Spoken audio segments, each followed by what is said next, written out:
ಪಂಚಾಯಿತಿ ಕಟ್ಟೆಯಲ್ಲಿ ಕೂತು 4 ಜನರಿಗೆ ನ್ಯಾಯ ಹೇಳೋ ಮನುಷ್ಯನಿಗೆ ಊರ ಹುಡುಗರು ಮುಖಾಮೂತಿ ನೋಡದೆ ಹೊಡೆದ್ರು. ಆ ದೊಡ್ಡ ಮನುಷ್ಯನಿಗಿದ್ದ ಕೆಟ್ಟ ಚಟ ಏನು ಅನ್ನೋದು ನಿಮಗೆ ಗೊತ್ತಾದ್ರೆ ಮತ್ತೆ ಮೇಲೇಳಬಾರ್ದು, ಹಾಗೆ ಮಾಡಬೇಕಿತ್ತು ಅಂತೀರಾ? ಆ ಮಾನಗೇಡಿಯ ಕಥೆಯನ್ನ ಒಮ್ಮೆ ನೋಡ್ಬಿಡಿ.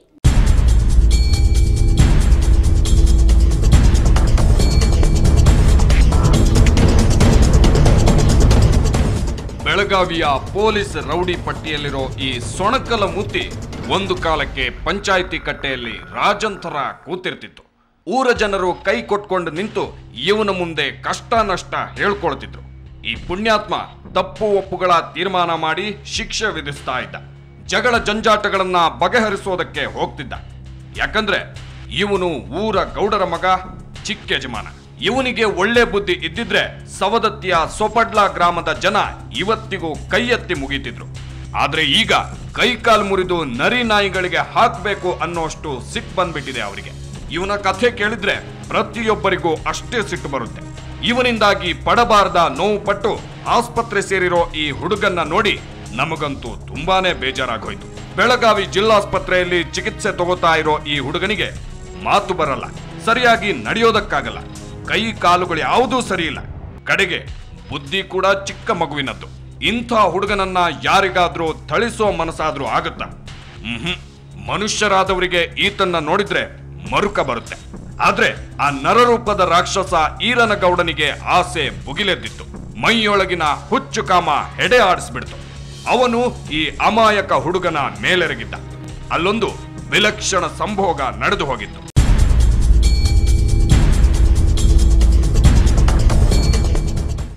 ಪಾಪದ ಹುಡುಗ ಮಲ್ಲಿಕಾರ್ಜುನ ಅತ್ಯಾಚಾರಕ್ಕೀಡಾಗಿದ್ದ.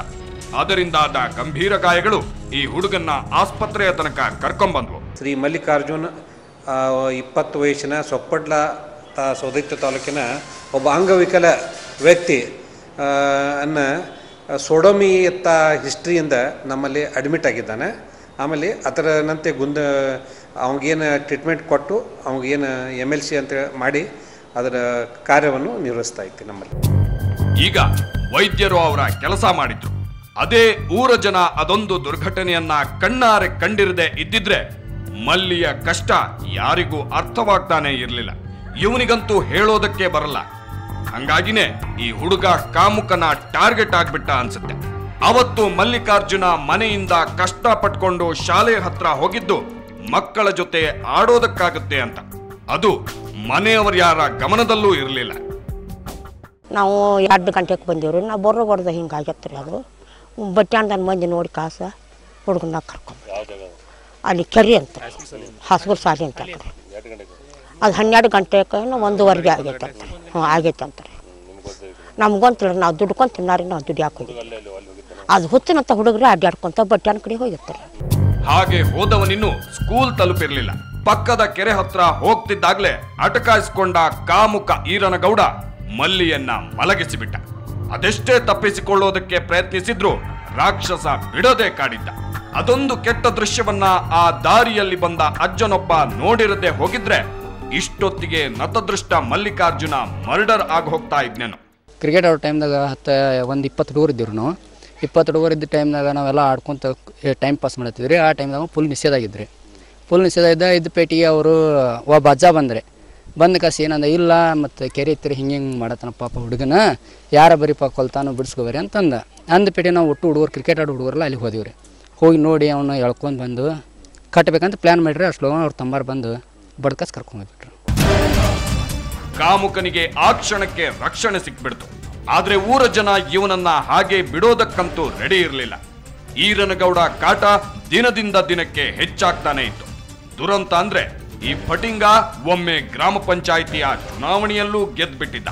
ಅಷ್ಟಾದ್ಮೇಲಂತೂ ಉಪಟಳ ಜಾಸ್ತಿ ಆಗೋಗಿತ್ತು. ಒಮ್ಮೆ ಸ್ಕೂಲ್ ಟೀಚರ್ ಒಬ್ಬರ ಮೇಲೆ ಹಾರೋದಕ್ಕೋಗಿ ಪೊಲೀಸ್ ಠಾಣೆಯನ್ನ ನೋಡಿ ಬಂದಿದ್ದ. ಮಾಜಿ ಗ್ರಾಮ ಪಂಚಾಯತ್ ಸದಸ್ಯರವ ಪಂಚಾಯತಿ ಆರ್ಷ್ ಬಂದಾಗೂ ಕುಡ್ಕೊಂತಾನೆ ಪಂಚಾಯತಿಯಾಗೂ ಗಲಾಟೆ ಮಾಡ್ತಿದ್ರು ನಾವು. ಇದಲ್ದ ಓಣ್ಯಾಗೂ ಪ್ರತಿಯೊಬ್ಬರು ಹೆಣ್ಮಕ್ಳಿಗೆ ಇದಕ್ಕಿಂತ ಫಸ್ಟ್ ಕನ್ನಡ ಶಾಲೆ ಇದು ಟೀಚರ್ಗೂ ಇದೇ ಥರ ಇದು ಮಾಡಿದ್ರು ಅವ್ರಿಗೆ. ಅವ್ರ ಪಾಪ ಹಿಂಗಾಗಿ ಅವರು ಕಂಪ್ಲೇಂಟ್ ಕೊಟ್ಟಿದ್ರು. ಇವನ ಮ್ಯಾಗ ಈಗಾಗಲೇ ಒಂದು 3-4 ಕೇಸ್ ಆಗ್ಯಾವ್ರಿ. ಮುರುಗೋಡು ಪೊಲೀಸ್ ಸ್ಟೇಷನ್ದಾಗ. ಅವ್ರ ಪಾಪ ಬೇರೆ ಊರಿಂದ ಅವ್ರು ಟೀಚರ್ ಬರ್ತಿದ್ರು, ಅವ್ರಿಗೂ ಇದೇ ಥರ ನಾ ಪಂಚಾಯತಿ ಸದಸ್ಯದನು ಏನು ಮಾಡ್ತಿ ಹಂಗಾತಿ ಹಿಂಗಾತಿ ಅವ್ರಿಗೂ ಹೊಲಸು ಶಬ್ದ ಮಾಡ್ತಿ ಬೇಕು ಅಂತ ಅಡ್ಡಾಡ್ತಿದ್ರಿ. ಮೂರು ಬಿಟ್ಟ ಮಾನಗೇಡಿ ಊರಗೌಡರ ಮಗ ಅನ್ನೋ ಒಂದೇ ಕಾರಣಕ್ಕೆ ಜನ ಚೀಮಾರಿ ಹಾಕ್ತಾ ಇರಲಿಲ್ಲ.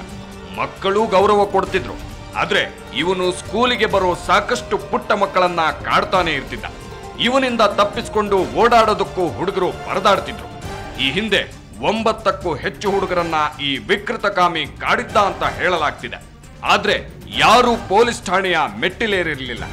ಆದ್ರೆ ಈ ಬಾರಿ ಅಮಾಯಕ ಅಂಗವಿಕಲನ ಮೇಲೆರಗಿದವನನ್ನ ಬಿಡಲೇಬಾರದು ಅಂತ ಊರಿನ ಹುಡುಗರು ನಿರ್ಧರಿಸಿಬಿಟ್ರು. ಹುಡುಕೊಂಡು ಹೋಗಿ ಪೊಲೀಸರಿಗೆ ಒಪ್ಪಿಸಿದ್ರು. ಅಷ್ಟಾಗ್ತಿದ್ದ ಹಾಗೆ ಕುಣಿದು ಕುಪ್ಪಳಿಸಿದವರು ಸ್ಕೂಲ್ ಮಕ್ಕಳು. ಕೋಡಿ ನೋಡ್ರೆ ಅಂಜಕ್ ಬರತ್ತಿ, ಶಾಲಿಗೆ ಹೋದ್ರೆ ಹೊಲಸು ಮಾಡ್ತಾನೋ, ಅದಕ್ಕೆ ಅವ್ನಿನ್ ಬಡದ್ರಿ. ಅವ್ನು ನೋಡ್ರಿ ನಮಗೆ ಹೆದರ್ಕ್ ಬರ್ತೈತ್ರಿ. ಹುಡುಗರನ್ನ ಕರ್ಕೊಂಡೋಗಿ ಹೊಲಸು ಮಾಡ್ತಾನ್ರಿ. ಅದಕ್ಕೆ ಅವ್ನು ಪೊಲೀಸರು ಸರಿಯಾಗಿ ಮಾಡ್ಬೇಕ್ರಿ. ಹೀಗೆ ಮಕ್ಕಳ ಕೈಲಿ ಶಾಪ ಹಾಕಿಸಿಕೊಂಡ ಈರನಗೌಡನಿಗೆ ತಕ್ಕ ಶಿಕ್ಷೆ ಆಗದೆ ಇರುತ್ತ. ಮಲ್ಲಿಕಾರ್ಜುನನ ಮನೆಯವರಂತೂ ಅತ್ಯಾಚಾರ ಮಾಡಿದ ಬಗ್ಗೆ ಕಂಪ್ಲೇಂಟ್ ಕೊಟ್ಟಿದ್ದಾರೆ.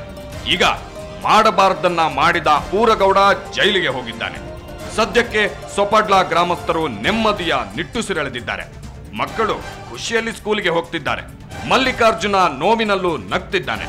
ಒಂದ್ ವೇಳೆ ಈರನಗೌಡ ಮತ್ತೆ ಇವನ ಕಣ್ಣಿಗೇನಾದ್ರೂ ಬಿದ್ರೆ ಈ ಪಾಪದ ಹುಡುಗ ಭಯದಲ್ಲಿ ತತ್ತರಿಸಿ ಹೋಗಬಹುದು. ಆ ಸಂದರ್ಭ ಎದುರಾಗದಿರಲಿ. ಇಂಥ ಒಬ್ಬರು ಸಾಕು ಇಡೀ ಊರಿನ ವಾತಾವರಣ ಹಾಳಾಗೋದಿಕ್ಕೆ. ಇವತ್ತು ಊರ್ ಜನರೆಲ್ಲ ಸೇರಿ ಕಾಮುಕನನ್ನ ಜೈಲಿಗೆ ಕಳಿಸಿದ್ದಾರೆ. ನಾಳೆ ಅವನಿಗೆ ಸರಿಯಾದ ಶಿಕ್ಷೆ ಆಗೋದಕ್ಕೂ ಈ ಜನ ಸಹಕರಿಸಲಿ. ಜೊತೆಗೆ ಇಂತಹ ಹುಚ್ಚರು ಅದೆಲ್ಲೇ ಇದ್ರೂ ಹಿಡಿದು ಪೊಲೀಸ್ಗೆ ಕೊಡಿ ಅಂತ ಹೇಳ್ತಾ ಇವತ್ತಿನ ಎಪಿಸೋಡ್ನ ಮುಗಿಸ್ತಾ ಇದ್ದೀವಿ. Good bye.